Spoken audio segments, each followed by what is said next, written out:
بسم الله الرحمن الرحيم. الحمد لله رب العالمين. أيها الشعب الكريم، السلام عليكم ورحمة الله وبركاته. أيها الأخوة والأخوات، لا يأخذكم بالحق لائمة اليوم لائم. تحطون بين عيونكم ربكم.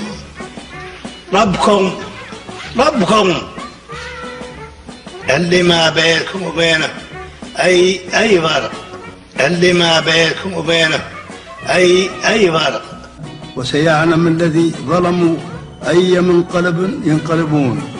وقفوا ديانة للرب عز وجل، وجعلوا كلمة الله هي العليا.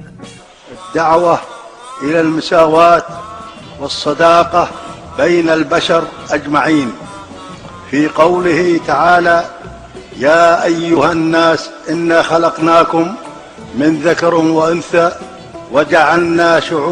وجعلناكم شعوبا وقبائلا لتعاونوا ولتعارفوا إن أكرمكم عند الله أتقاكم. أطلب يا أخواني منكم اليوم أن نتجاوز مرحلة التعاون،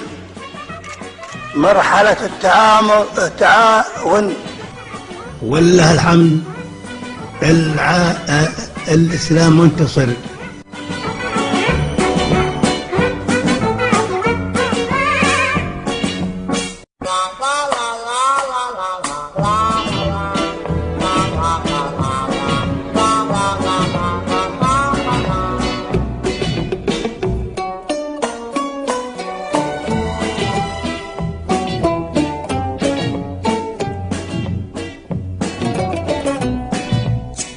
والله الحمد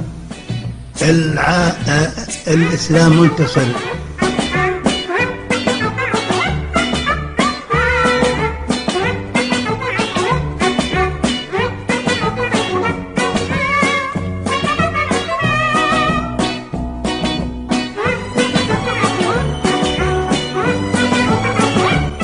والله الحمد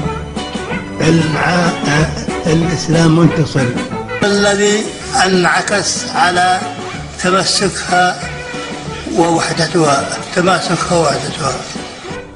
دليل ذلك على مشورة أم المؤمنين أم سلمة يوم الحديبة. أطلب يا أخواني منكم اليوم أن نتجاوز مرحلة التعاون، ومن الواجب علينا مساعدة أشقائنا في كل من شأنه تحقيق ماله وحقن دماءه وتجنيبهم. أستحلفكم الله تحديات تستدعي منا اليقظة. ولا تسمعوا لأعدمالكم في الانترنت، هذا اخبار ولا الحمد العالميه. نعم كلها يعني ولا الحمد. الله يجزيكم على خير. شيء زين ولا خيريه. لا ذبح. الله حكيم يعني. يقول لك روح. في قوله تعالى: يا أيها الناس إنا خلقناكم من ذكر وأنثى وجعلناكم شعوبا وقبائلا لتعاونوا ولتعارفوا إن أكرمكم عند الله أتقاكم. وشكرا لكم، والسلام عليكم ورحمة الله وبركاته، ولا تنسوني من دعاكم.